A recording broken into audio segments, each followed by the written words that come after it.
Bueno, buen día. En el contexto del curso de entrenamiento intermitente de Rubén, me pidió que hable o charle con ustedes un poquito sobre lo que es el intermitente técnico específicamente en rugby, así que vamos a ir directamente a algunas cuestiones asociadas a la práctica, porque bueno, ya tuvieron de por más cuestiones teóricas asociadas a los fundamentos fisiológicos y neurofisiológicos del método.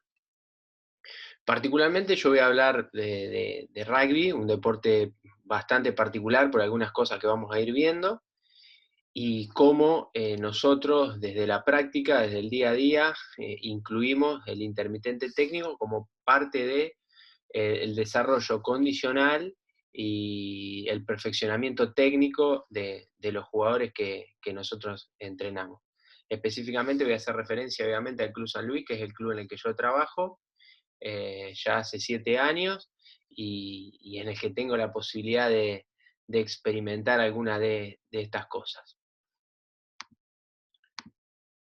Eh, Obviamente, como primer condicionante de los métodos y las metodologías que uno elige a la hora de prescribir cargas de entrenamiento, está la contextualización, ¿sí? ¿Qué uno puede o qué uno no puede hacer dentro de la institución en la que trabaja y qué es lo que uno va a planificar dentro de su macrociclo ideal?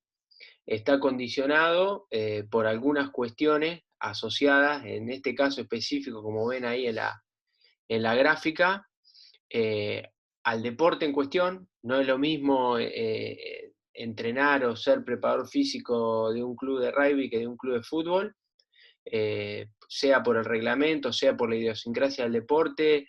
El macrociclo está configurado en forma completamente diferente.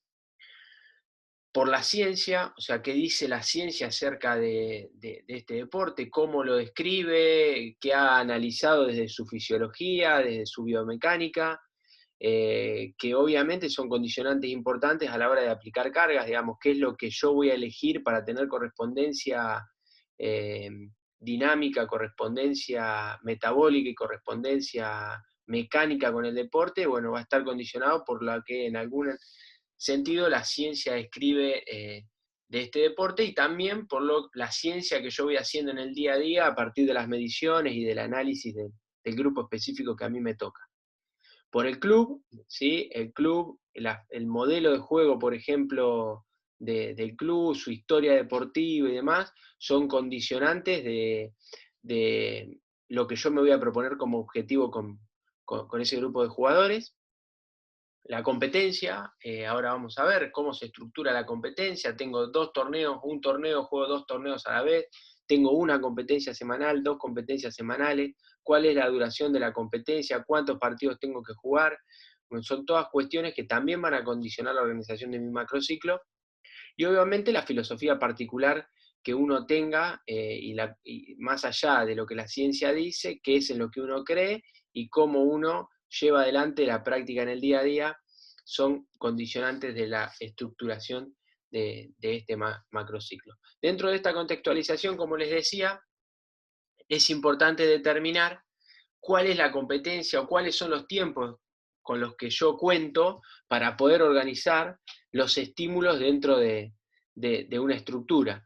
¿Sí? Ahí tienen a modo de ejemplo lo que fue la competencia del 2019, ya que este 2020 no la pudimos arrancar. ¿Sí? Desde que termina la competencia del 2018, nosotros hacemos una postemporada hasta el comienzo de la pretemporada.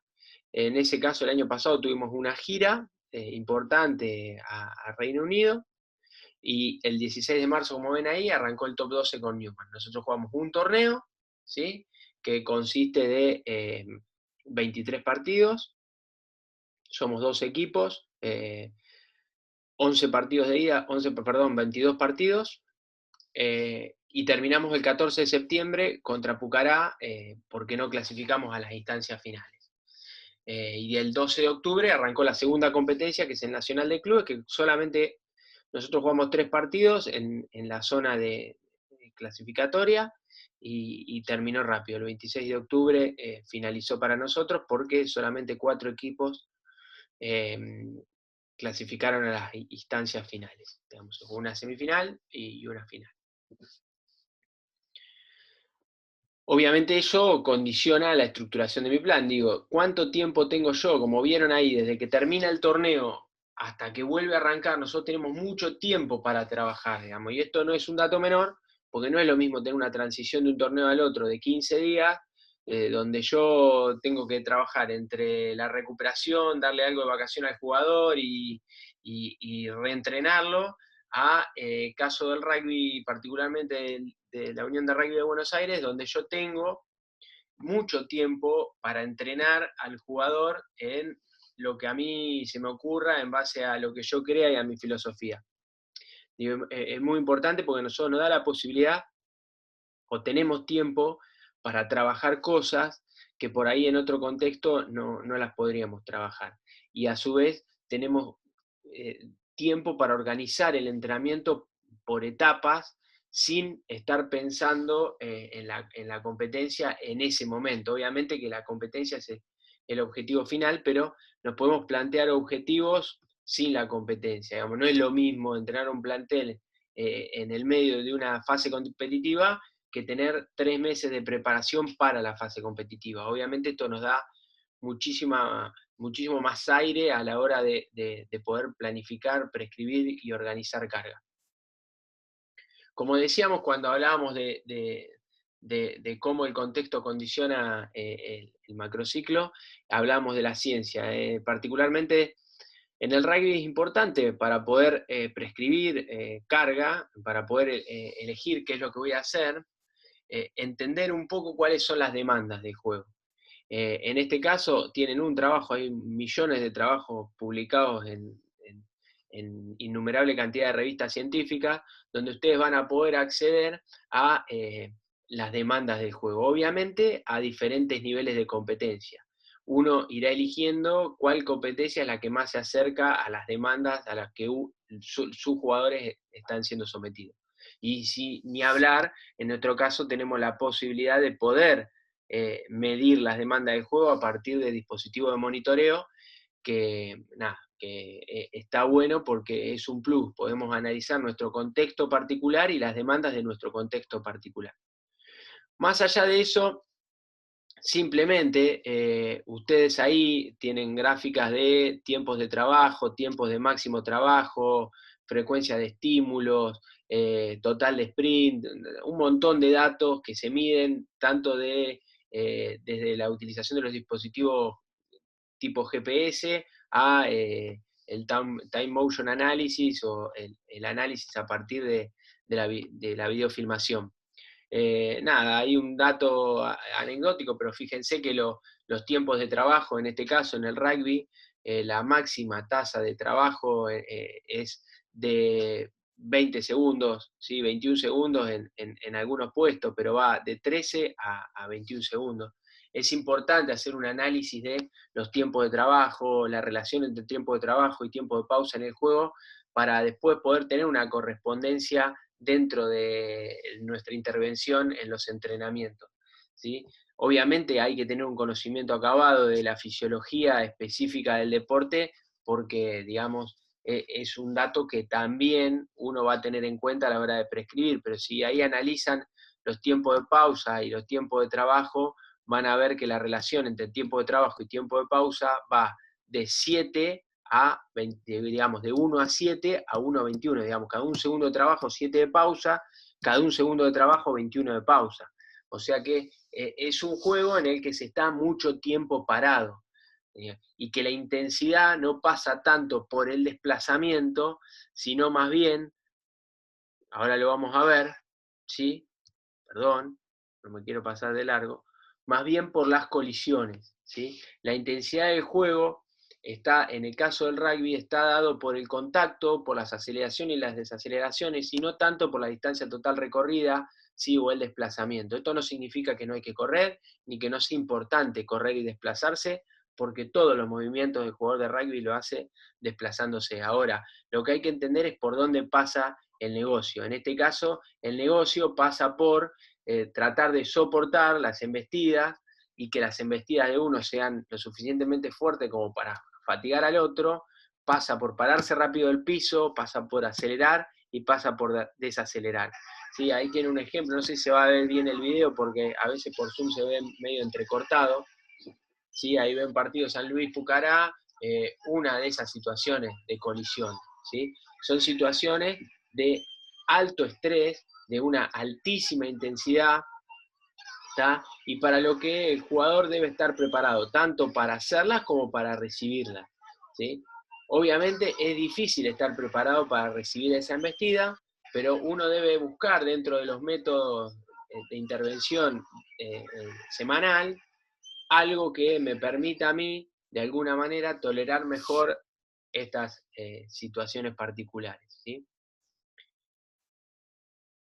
Bien, como yo le decía, nosotros tenemos la posibilidad de darle contexto particular a nuestra realidad a partir de la medición. Nosotros en esos partidos que yo les describí del 2019 tuvimos la posibilidad de medir a los jugadores en todos los partidos y sacamos estos datos, que nuestros jugadores recorren una distancia total X, ahí como ven, entre 6 kilómetros para redondear a 7 kilómetros y medio, dependiendo del puesto, lógicamente. El rugby es un deporte en donde uno debe contemplar las diferencias posicionales, porque lo que hace una posición en relación a la otra es completamente diferente, y hay jugadores que son sometidos a situaciones particulares que otros no. Entonces, digamos, a la hora de entrenar y a la hora de darle especificidad al entrenamiento es importante contemplar esto, ¿sí?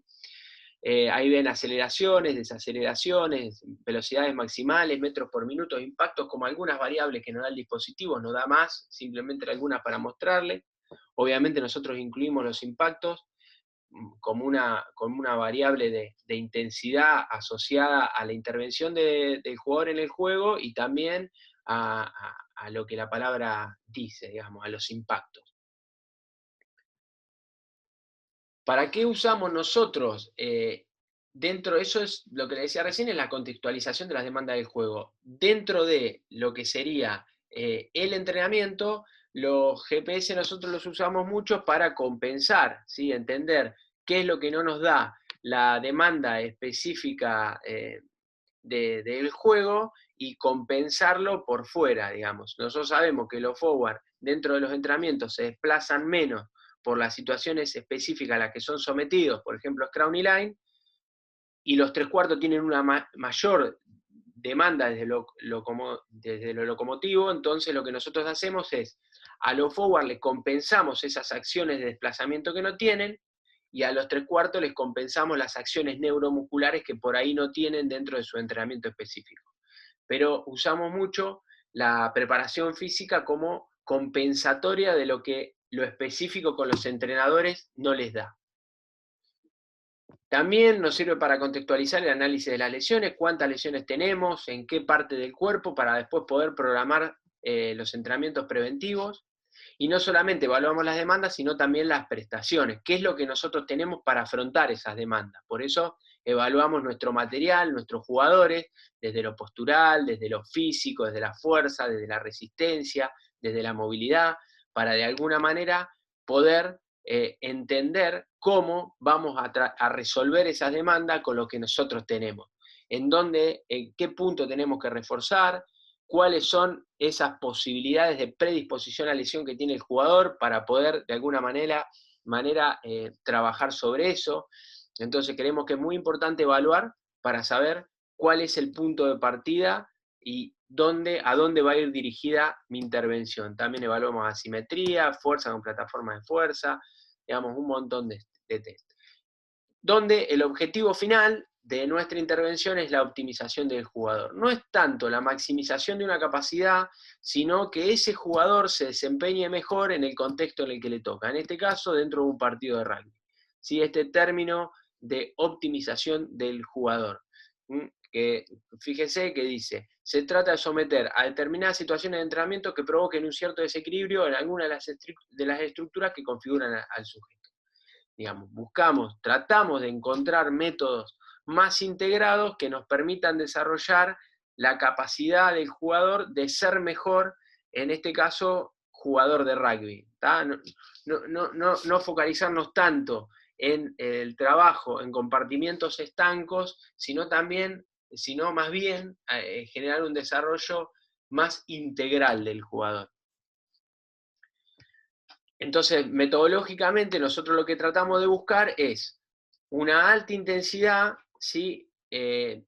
Con un alto volumen de trabajo, con una alta especificidad, tratando de fomentar el compromiso colectivo del jugador a partir de que sepan por qué hacen lo que hacen. Todo esto, obviamente, siempre condicionado por el modelo de juego. No es lo mismo jugar al line mall que jugar de todo lado, digamos. Esto va a condicionar completamente la estructuración de cargas. Entonces, el modelo de juego es un gran condicionante. Ahora, dentro de ese modelo de juego, nosotros siempre lo que buscamos es que haya un gran volumen de una alta intensidad, con una alta especificidad, entendiendo la especificidad no solamente como jugar al rugby, sino como especificidad metabólica, especificidad biomecánica, especificidad técnica, y buscar que estos componentes de la especificidad estén siempre dentro de esta estructura de alto volumen, de alta intensidad. Y obviamente es muy importante el compromiso colectivo. Si el jugador no cree, el jugador no hace. Entonces tenemos que buscar a partir del fundamento este compromiso colectivo que hoy en día nosotros en el club lo tenemos. Y obviamente con cierta progresión metodológica, como decía ahí abajo, digamos, ir siempre de lo más simple a lo más complejo en cada una de las cosas que nosotros queramos entrenar, desde lo técnico, desde lo táctico o desde lo condicional.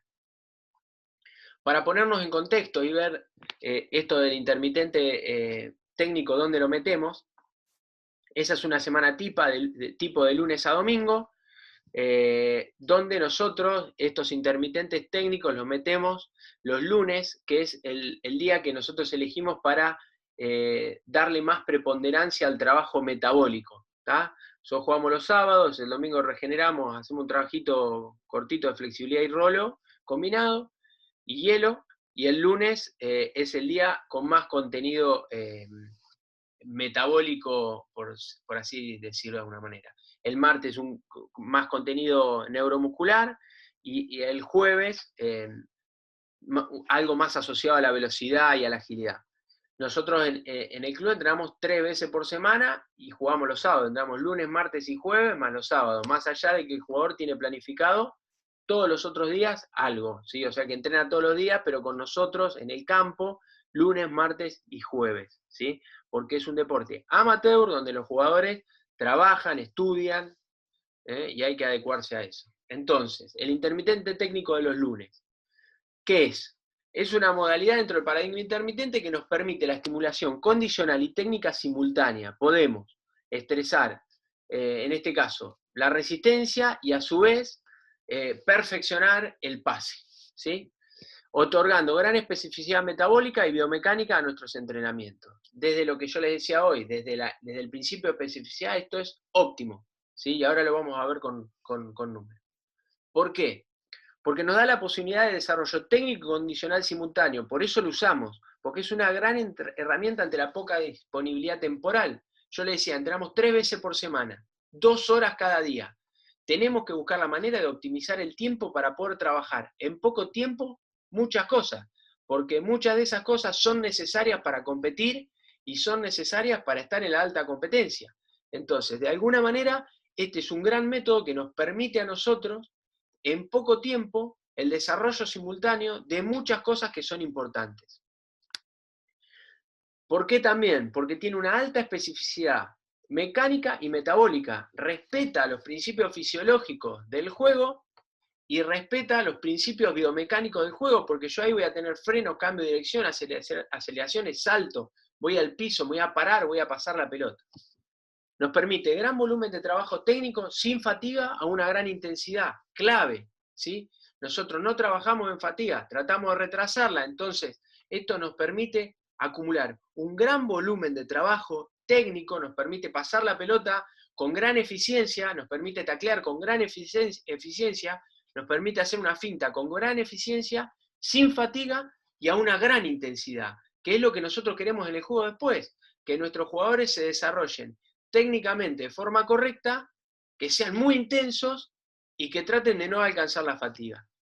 Es muy motivante para el jugador por la inclusión del elemento, que es clave, por la variabilidad y por la alta especificidad que tiene por lo que decíamos anteriormente.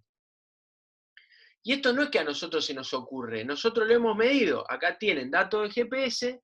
¿Qué representa hacer? Ahí lo tienen como 9 estaciones de 20 por 20. ¿Qué nos representa a nosotros hacer? Un intermitente técnico en relación a hacer otras cosas. Y la realidad es que es lo más parecido al partido. Todas esas variables que tienen ustedes ahí son variables por minuto, ¿sí? O sea, aceleraciones por minuto, desaceleraciones por minuto, sprint por minuto, metros por minuto, play error por minuto, impactos por minuto, ¿sí? A 5G. Y entonces ustedes ahí tienen que, si ustedes comparan cualquier actividad, obviamente van a encontrar que hay actividades como, por ejemplo, el 10x10 y el bronco, que son mucho más intensos que el partido en alguna variable, pero hay en otras variables que se quedan cortas, como por ejemplo los impactos. Cuando nosotros hacemos estas estaciones 20 por 20 con componentes técnicos, encontramos que las similitudes con el partido son muy importantes. Esto está muy bueno para nosotros. También las tocatas, por ejemplo. Pero ¿cuál es el problema de las tocatas? Que nosotros no podemos tener un control de la carga.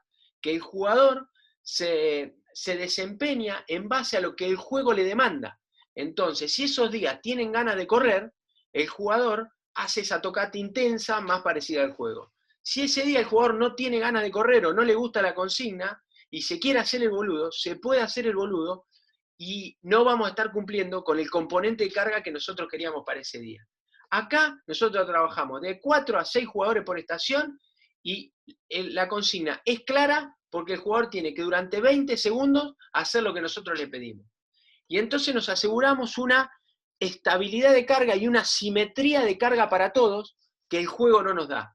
Y lo podemos regular. Nosotros queremos hacer 20 minutos de este trabajo, 30 minutos de este trabajo, y lo podemos hacer. Entonces nosotros lo hemos medido y tiene una gran correlación en las variables por minuto con lo que el juego nos da. Entonces no es un capricho. ¿Cuánto hacemos de esto? ¿Sí? Trabajo de no más de 30 segundos, ¿sí?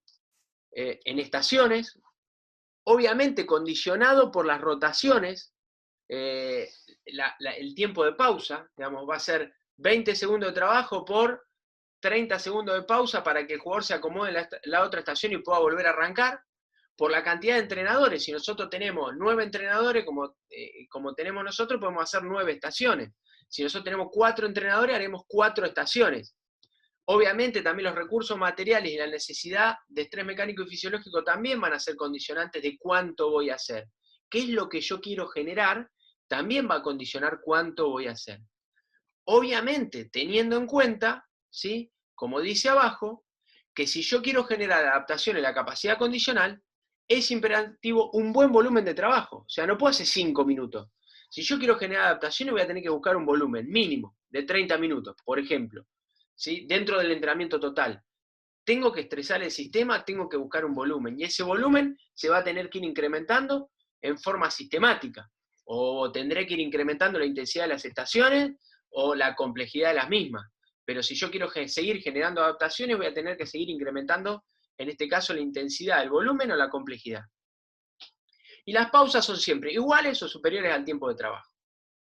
¿Para qué? Para que yo pueda mantener esa eficiencia y para hacerlo metabólicamente similar al juego, ¿sí? ¿Cómo? En circuito con variabilidad de los objetivos técnicos por estación, si en una trabajé pases, en otra voy a trabajar rack, en otra voy a trabajar el salto en el line, en otra voy a trabajar alguna postura del scrum. Lo que a ustedes se les ocurra dentro de la variabilidad técnica, que es enorme, que me da el rugby, lo voy a poder hacer en un solo bloque o en pequeños bloques combinado con otras cosas, con tocata, que también me suman al volumen, como decíamos, con un intermitente metabólico, con un neuromuscular, con lo que a ustedes se les ocurra para poder llegar a ese volumen deseado del día, utilizando estaciones puramente físicas en el medio. Esto está muy bueno porque me permite a mí, como un ecualizador, donde yo puedo aumentar o bajar la intensidad en base a lo que vea de las estaciones de los entrenadores. Si veo que las estaciones de los entrenadores no son tan dinámicas como parecían que iban a ser, yo puedo, dentro de una estación física con desplazamiento, aumentar la intensidad en metros por minuto o aumentar la intensidad simplemente metabólica de este circuito total. En permanente comunicación con los entrenadores, es una metodología que exige conocimiento técnico, por lo cual el rol de los técnicos y los entrenadores es fundamental dentro de este tipo de trabajo.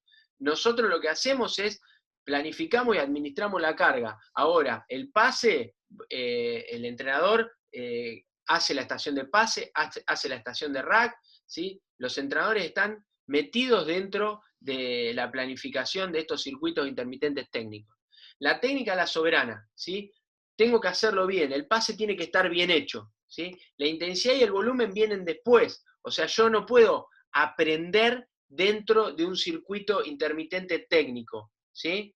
Si yo quiero aprender, lo voy a tener que hacer en otro contexto. Acá lo que necesito es intensidad y volumen, entonces la técnica tiene que ser perfecta. ¿Qué meto? Como decíamos, destrezas técnicas específicas del deporte, ejercicios simples que ya sean conocidos por los jugadores, porque lo que yo busco es estrés metabólico a partir de lo técnico. Si las estaciones son complejas es imposible generar esto. Y como decíamos, acá no se aprende, se perfecciona, se entrena y se fija. Para cerrar, ¿sí? Ahí tienen un ejemplo, ¿sí? De un intermitente de esto que yo les digo, 20 por 20, esas 9 estaciones que describimos hoy en los datos de GPS. Como yo les decía, ahí estoy yo, esa es una estación física, no técnica. ¿Por qué? Porque yo ahí regulo lo que las otras estaciones no me dan, ¿sí? Si no me lo dan, si me lo dan, la suprimo, ¿sí? O hago algo técnico. Por ahí se traba un poquitito el video, sí, eso es problema de Zoom, no es problema de acá, así que no lo puedo corregir. Pero ven, hay estaciones de pase con evasión, hay estaciones de tackle y posicionamiento rápido y reposicionamientos rápidos. Van a ver alguna otra estación asociada por ahí al rack o al juego en el piso, ¿sí? Y lo que buscamos con los entrenadores es dinamismo, que sean dinámicas. Entonces las estaciones son de a pocos jugadores, ¿sí? Hay una estación de pesca, rápido, fíjense 1 a 1, no sé si se ve bien, se debe ir medio trabando. Una estación de pase sin oposición, ¿sí? Fácil, donde también hay desplazamiento, donde aumento los metros por minuto, aumento el estrés metabólico. No es difícil, fíjense que son todas estaciones fáciles que el jugador pueda resolver, ¿sí? Y que me permita a mí acumular este gran volumen de alta intensidad. Recuerden que el objetivo es el desarrollo condicional, ¿sí? Con estrés, en este caso, de la ejecución técnica. Entonces, cositas fáciles que los jugadores sepan hacer. Como decíamos hoy, trabajo defensivo con reposicionamiento, ahí van a ver un trabajo de rack. Son estaciones simples que me permiten a mí que el jugador repita un gesto técnico muchas veces y que a su vez podamos estresar la capacidad condicional. Digamos que el jugador resista más, en definitiva, después dentro del juego, que es lo que en definitiva a nosotros más nos importa. Bueno, bien, eso para terminar, si no se nos hace extenso, Rubén me había pedido 30 minutos, ahí estamos en 30 minutos con 30 segundos. Espero que esté claro. Cualquier pregunta o cosa, o cosa que tengan de esta cuestión, está ahí el foro o blog del canal de YouTube de Rubén. Ha sido un placer compartir estos 30 minutos con ustedes. Un saludo grande.